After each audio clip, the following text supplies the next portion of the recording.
Well, hi folks, thanks for joining us again this week. It's good to have you with us, and I'm pleased to welcome this week to the hot seat, Stephen. So welcome, Stephen. How are you doing today? I'm good, thanks. Yep, and you?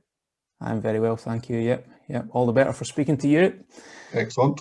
And very dreary outside today, so yeah, nice it's not the best of days. You had a busy day so far?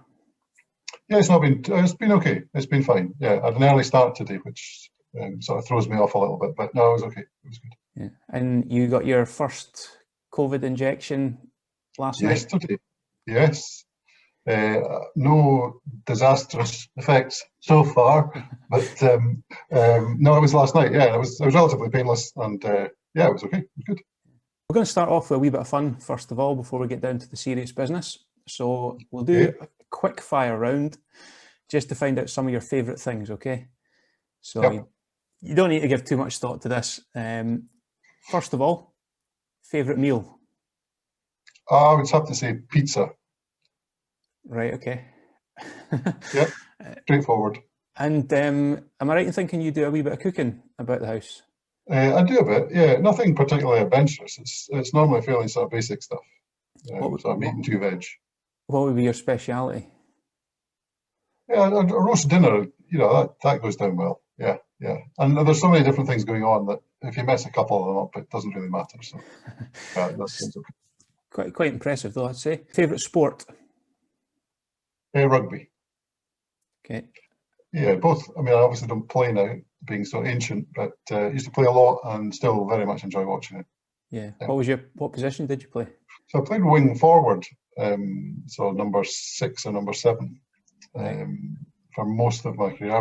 When I was at school, I was the second row because I was sort of one of the biggest. I think that was really my qualification. I was pretty hopeless at any sort of coordinated sport. So because I was relatively sizable, rugby seemed to be a pretty good choice. So I was second row when I was at school, but then when I started playing senior rugby, I was just too small. There was some absolute giants around. So wing forward. And we've seen you on the football pitch as well. You made your debut a few months ago when we had a game. Yes, the reception is getting very bad here at the moment. I can't remember that at all. No, I remember it well. I remember being very surprised that I think you almost turned in a man of the match performance, actually. Yeah, I was in goal service. So I didn't have to run too far, which always helps. Final question in this little section. Favourite one-to-one interview so far? Assuming that you've watched some of them. It's a bit of a tough one, actually. All the people you're going to offend. I have to say, for sort of keeping me drawn in would be Gillian. Right, yeah. Okay. So no, they've all been brilliant though, actually, and so different. But yeah, let's say Gillian. Yeah, that's a fairly recent one as well. So if anyone missed that, you can go back and have a look. Yeah, well worth a watch. Okay, that's the fun over. We're on to the serious business now. So we're going to go right back to the beginning, as we usually do. And whereabouts were you born? I was born in Edinburgh, at Simpson Maternity Hospital in Edinburgh, which no longer exists. I actually think it's flats now, just off the meadows. Okay, and maybe you could just give us a lowdown on your family and tell us a wee bit about your childhood and upbringing then. Yep. So I was born and brought up in Edinburgh. My father is from the east of Fife, Samoans. My mother is from Birmingham, so I'm a real sort of half-caste, real mixture. Try to argue that I'm Scottish because I was born in Scotland and have a Scottish father, but of course I have an English mother. I'm one of 4, so I've got an older brother and sister and a younger sister. And yeah, we were born and brought up in Edinburgh, actually, and a very happy childhood. I'm very privileged in many respects. I don't remember a huge number of big traumas in my childhood. I think most of the traumas were of my own making. Your parents are Christians, so yeah, I guess going to church featured quite heavily in your childhood? Heavily is the right word at times as well. Yeah, I do remember sort of lasting memories as a very young child, so younger than 5, of just seeming to spend all day Sunday in church. It just seemed like you went in the morning and you didn't get out until the evening. So and that would tend to be sort of two or three meetings at least, plus Sunday school and other bits and pieces sort of thrown in. And a church very similar to Perth Gospel Hall, and certainly in its sort of structure and content and the way it was handled. So, and relatively small, not normally much more than sort of 40 people, 40 to 50 people, I would guess, normally. Right. Yeah, and we went as a family, and dressed. You had your Sunday best, and that had to be. So it was suited and booted. I do remember a particularly awful pair of tartan shorts that really itched. They were so itchy, and that with a bow tie. That's just not healthy for a young lad. So sounds like a classic combination. Any pictures of that floating around? In fact, they've all been burned. So I was going to ask you, was that going to church as a youngster, was it something you enjoyed or something you endured? But maybe we can. No, some of it was good. Some of it was, yeah. I mean, I would have to say it wasn't all a torture. Some of the meetings were very long, but whether that's just a child thing or whether they really were very long, I'm not entirely sure. I suppose the other thing too, though, was it was almost a continuation of life at home as well, because we would read the Bible every day at dinner time, at tea time. So that it was very much just part and parcel of what we were as a family. I wasn't a particularly thoughtful child, I don't think. I don't think I'm particularly thoughtful now, but I didn't sort of dwell deeply on things. I was very conscious of it being important, of a relationship with God being very important, and of more significance than just another thing to think about. And that came both from home life and church as well, because gospel meetings were fairly straightforward and to the point in terms of salvation and the consequences of not being right with God. And so what age would you have been, or what's the story around how you sort of became a Christian yourself then?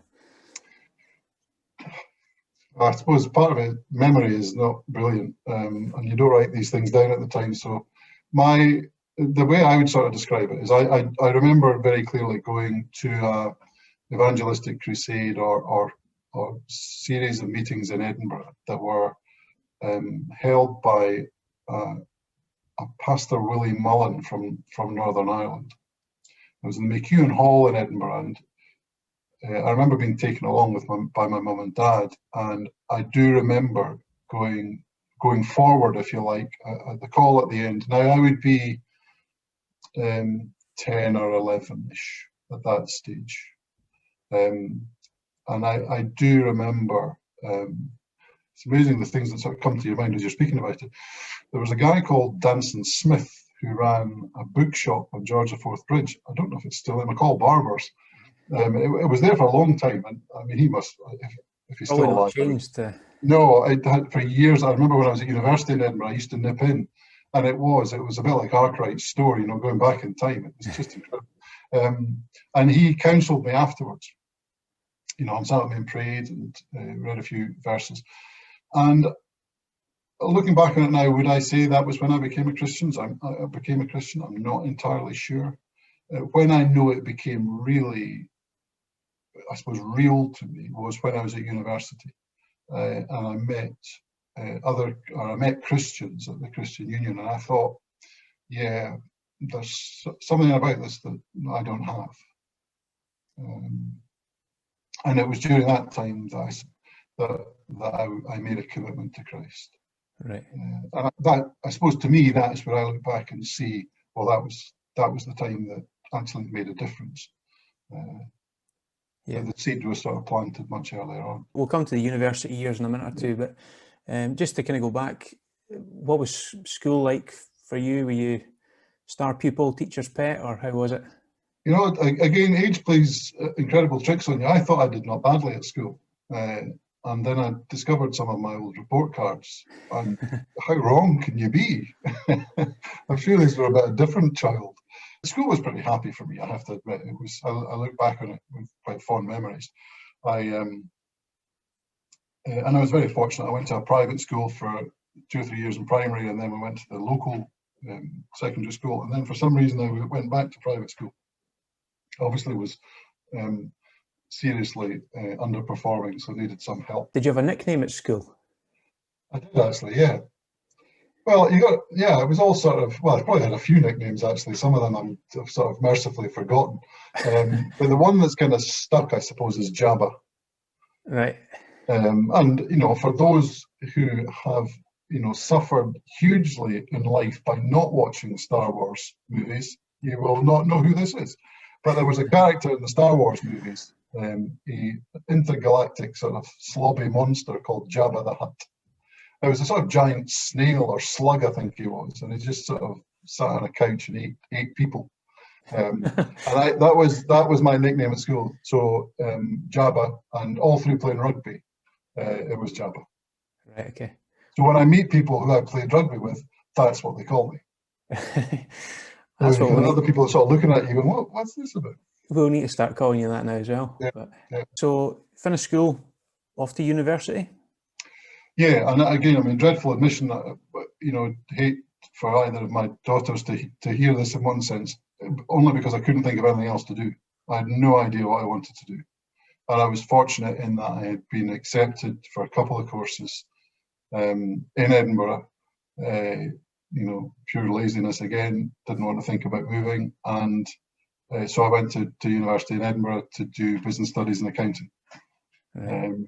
Again, because I had no qualifications to get in to do medicine or anything like that, and therefore, yeah. And that was kind of what interested me, I have to admit, was business, commerce, that kind of thing. Yeah, great. So the university years, how was that then? From a Christian point of view, I suppose we often say the university years can make or break someone in terms of their faith. You can either get in with the right crowd and can have a positive influence on you, or you can go the other way. It sounds like from what we mentioned earlier, you kind of got in with a good crowd, and it was beneficial. Yep, I think that's true. I think for me, it was also helpful that I was still staying at home.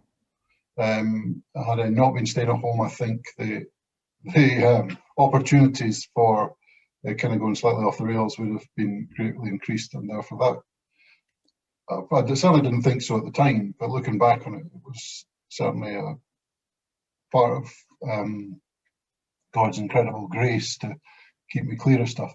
The thing actually that was more of a challenge to me was rugby, because although I was at university, but I played FP rugby for Heriots, which was the school I went to in Edinburgh, and they were reasonable. This was in the days before professional rugby, so completely amateur sport, but they were a good club, and I played a lot of rugby with them, and that's where I found it most difficult, because of the environment that you were in, particularly post-match as well. You said that when you were at university, though, you did find this group of Christians and saw genuine reality in them, and that kind of challenged you a bit.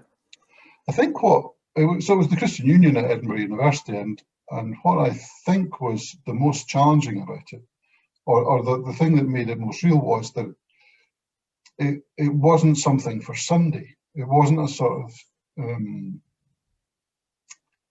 don't know what the right word is. It wasn't a kind of a piece of your social construct that you did things during the week, and then on Sunday you went to church and you did those things. And I'm not suggesting that I thought that was what you did, but that's kind of the pattern that I'd fallen into, I would say. And at that point I met people who are my own age and who did the things that I was doing, in terms of they had the interest that I had, but yet they had a relationship with God that was woven through everything that they did. It didn't sort of sit to one side or sit above or got pulled in occasionally. It was just something that was part of who they were. And I was acutely aware that wasn't me. That wasn't the way, speaking reverently, I suppose, that I treated God.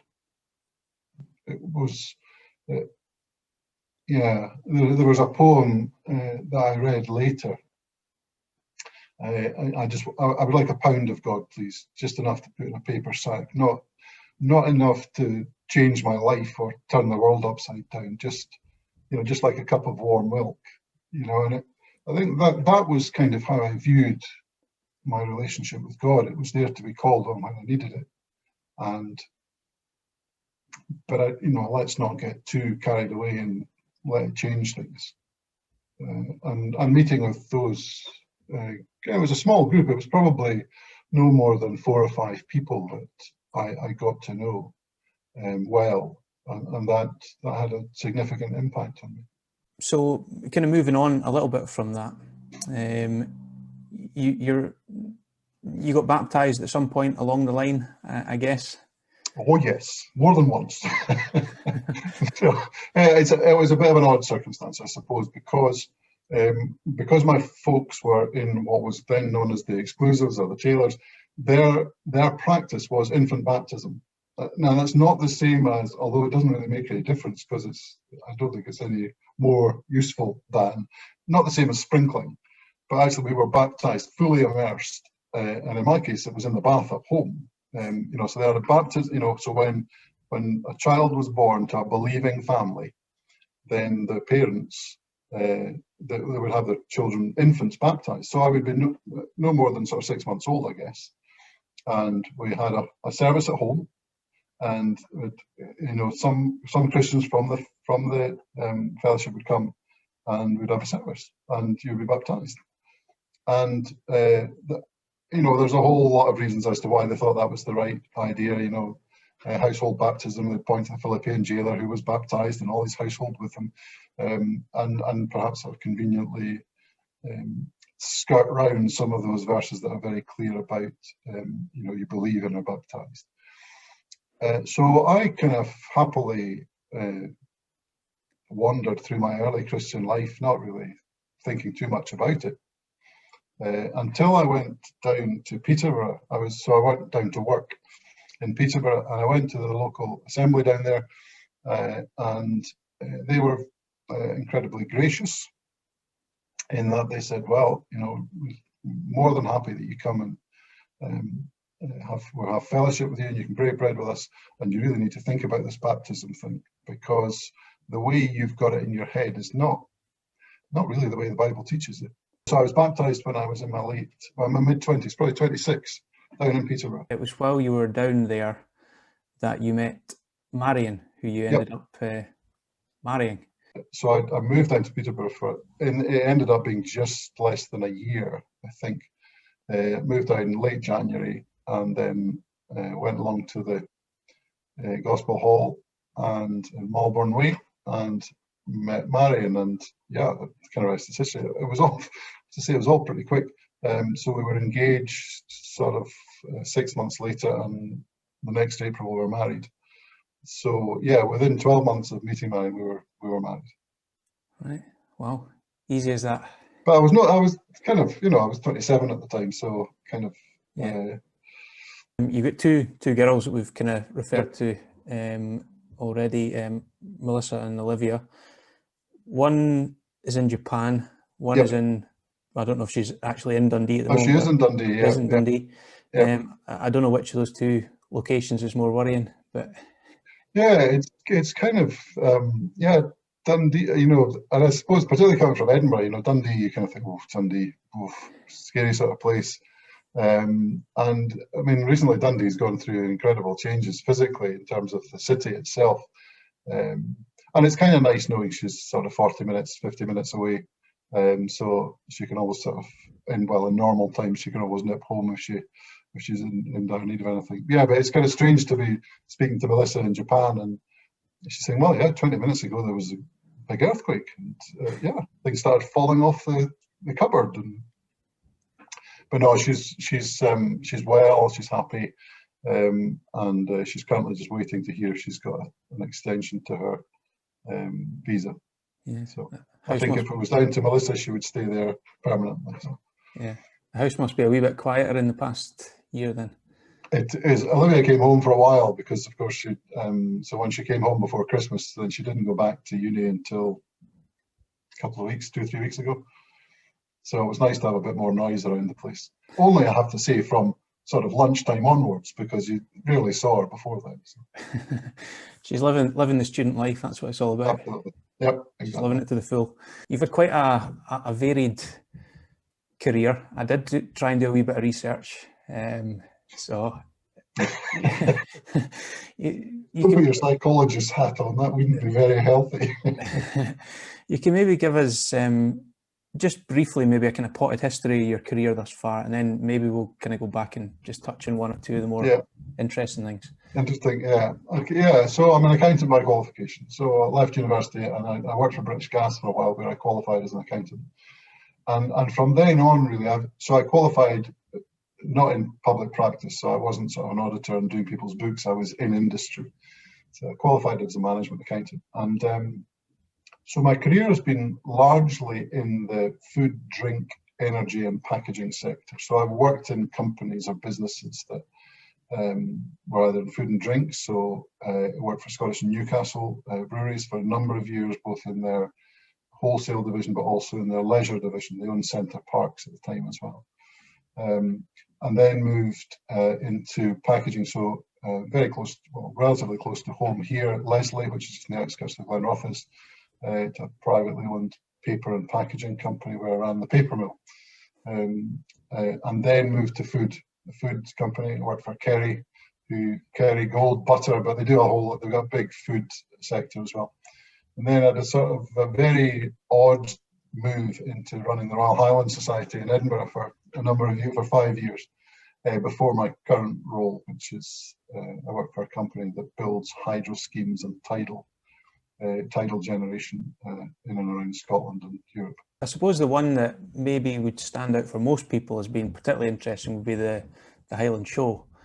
Maybe you could tell us a wee bit more about that. Yeah. So yeah, it was kind of an odd one in one sense, because you kind of think, so what is an accountant? What on earth were you doing? And so this is where the sort of weaving together of family circumstances. So the job before that, when I worked with Kerry, I travelled a huge amount. So I would imagine I spent 80% of my time away from home. Melissa would be sort of 10, Olivia would be 5, 6, and I was just never at home, and it was sort of brought home to me once when Melissa, without any malice at all, she was saying, no, we did this on my birthday, and then she just looked at me and she went, oh, that's right, you weren't there. And I thought, oh, talk about, out of the mouth of babes. And I thought, yeah, you're right. And that wasn't the only time I wasn't there. And then there was a choice for me to make at that point, because my next sort of posting with Kerry would have been overseas, and it was India, and I was thinking, oh, that would be brilliant, just think about it. And I thought, yeah, family, that just wouldn't work. And so this opportunity at the Royal Highlands Society came up, and of course I knew nothing about them, or I knew probably about them what most people know, which is that they run the Royal Highlands show for 4 days a year. And I kind of thought, well, yeah, a bit of preparation going to that, and you have to do a bit of tidying up afterwards, but I need a full-time job. And they just, when I was approached about it, the guy just said, you don't know anything about these people, do you?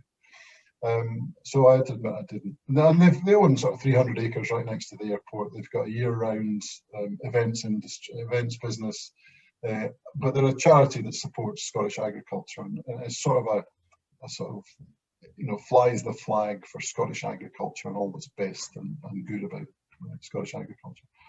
So I took on that role, and it was really great fun. For 5 years, it was good fun.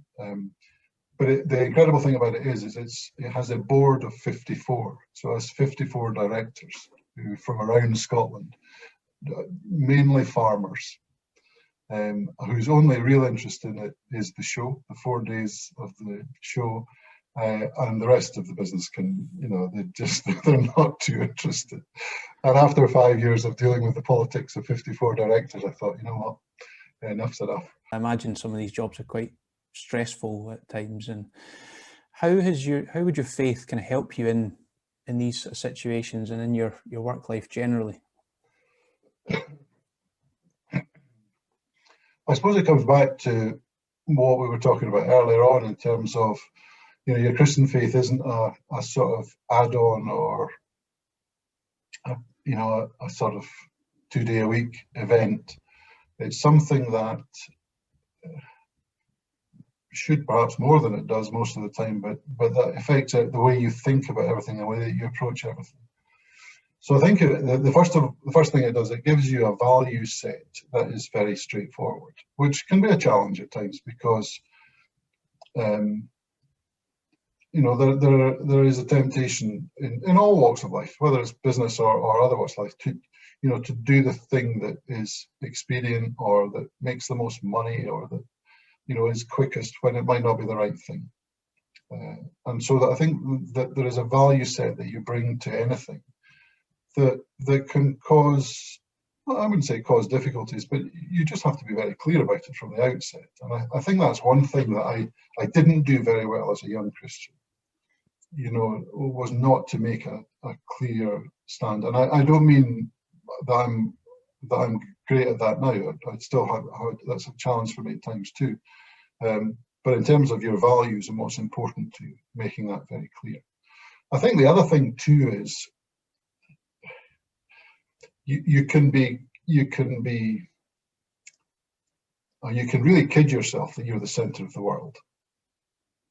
That your problems are monumental and the whole world is waiting for your answer to your problem in your day. And actually 99.999% of people have no idea and don't care two hoots what you're going through. So, but I think your Christian faith can bring that perspective, because your Christian faith too is one that says, look, it's not about you. You're not the center of the world. I always remember the story of Copernicus, who had the temerity to suggest that the Earth wasn't at the center of the universe. And of course, the whole Catholic Church at that point thought the whole sort of educated world, and he had the temerity to point to the sun and say, actually, that's the center of the world, or the center of the universe. And I think the Christian faith is exactly the same. It takes the focus off us and points to the sun as the center. And I think that's incredibly grounding, because otherwise you can get absolutely consumed and swallowed by things which are, I'm not saying they're insignificant, they're big in your day and my day, in terms of the day that lies ahead of us, that we've got to work our way through. But to have a perspective on them is incredibly important. And I think a relationship with the creator of the universe sort of kind of puts things in perspective. Yeah, opportunities to serve God over the years through the different churches you've been involved in. Is there any particular activities that you've been involved in over the years that you've particularly enjoyed that you wanted to tell us a wee bit about? I suppose the sad part is you kind of look back and you think, well, I wish I'd done more. So that's maybe an overriding thing. The one thing I have tried to do as well is not be sort of precious about what you're prepared to do. I think I could be, I don't know the right way to describe this. I could be guilty of saying, but I could be a really brilliant speaker. Just give me the opportunities. I could do that wonderfully. But actually, that's not the point, and that's not true. But it's not the point. And I think the things that I've found I have been most rewarded by, and I don't mean that I felt good about it, but I felt I was being used properly, or I was being useful to God, were occasions just where I did what he needed me to do. And it wasn't the same thing all the time. So when I was in my late teens, early 20s, in the group of fellowships that I was in, there was nothing for young people in terms of weekends. And so for a number of years, 5 or 6 years, I organised young people's weekends. We'd just book a youth hostel somewhere and we'd arrange a speaker, and it was merry chaos. I mean, it was, you think health and safety, goodness me, yeah, and also the sort of, I'm not entirely sure there was any real hygiene certificates available in the kitchens, those kind of things, because it tended to be we just take over a youth hostel for a weekend and we do all our own cooking, and yeah, there are people who would come along and help them. But so that was very youth work. I think is the bit I kind of feel at home in, I guess. And I suppose as I get older, you kind of think, well, is that really where you need to be? And so I've managed to keep involved in local youth work in Kinross. So there is it's not on at the moment, obviously, but there's a sort of drop-in centre on a Friday night for the local youngsters who have got nowhere else to go. And that's been quite a challenge, but I also feel that it's been a way that you can allow people just to see, as I saw when I was at university, the importance in a normal life, if you count your own life as normal, of a relationship with God. It's not about going to church, or that's not the expression and the reality of it. That's one of the outcomes, sure, but it's about having a relationship with a God who cares every single hour of the day and is interested in everything. And I think what I find really moving is, Mondays and Wednesdays and Tuesdays rather, you kind of see that where people have got no hope, and in some cases it's the first time that anyone's told them that God actually loves them, cares for them, and wants to be involved in their lives, even in the mess that they're in. What is your favourite Bible verse? Yeah, you see, you told me you were going to ask me this, and I don't actually have a favourite Bible verse. Right. And you kind of sort of beat yourself up. I think, well, it's dreadful, I should have a favourite Bible verse. There are verses that kind of become a favourite, and this sounds dreadful, for a while. And then there are, and I suppose that's not about being favourite, it's maybe something that I suppose if I was to pick one for a very particular reason, it's a verse that my dad wrote inside a Bible he gave me when I was, 17, I guess. It was Christmas, it was a Christmas present. And it was Psalm 119, verse 9. How can a young man keep his way pure? By living according to your word. And I think that, that, I don't know if that's not really a favourite verse, but it's certainly one that kind of breaks through on quite a regular basis. We talked earlier about how, at work and, with different challenges you're faced with. And it'll be things like, with verses like that will come sort of thundering through, and you go, right, okay, I've got the message. Yeah, very good. So yeah, I think that's it. There's another verse, and I won't try and quote it because I'm dreadful at quoting verses, but it's in Colossians, and it's this verse that talks about setting your minds on things above, and it's just that little bit in the middle which talks about for you died, and your life is now hidden with Christ in God. And then, if I've got this right, it goes on to say, when Christ, who is your life, appears, you'll also appear with him, I think, in glory, I think he says. And it's just that incredible thought that our life is hid with Christ in God, and that Christ is our life. And again, it just ties back to what we've been talking about. Christian faith is not about a sort of set of rules and regulations or 2-day a week. It's about a living relationship with Christ. Maybe that ties in with your answer to this next question, but what would you say is the best thing about being a Christian? I think that is it. Yeah, I think, going back to good old Copernicus, pointed to the sun as the centre of the universe, I think, the reality of Christ being the centre of God's universe, and speaking reverently, the centre of God's world, and the fact that we can have a relationship with him and our life is tied up with Christ. That kind of says it all, I think. Final question, I think this might be. What advice would you give to a teenage Stephen Hutt, Jabba, as he would have been known, if you could go back in a time machine and have a word with him? But yeah, I could sort of double the interview, I think. It'd be a fair bit of advice. I'm not sure, and I'm sure it was all advice probably I would get at the time and just completely ignored. Anyway, I don't know. I don't know. I suspect it would be, what would be the advice I'd want to give? It would probably be to deal with perhaps the regret I have of not doing more. And yeah, I would just say to the young 19-year-old Jabba, just do more for Christ. Well, I think we've made it to the end. Is there anything else you wanted to add that we've not covered? No, I think that's quite enough of me.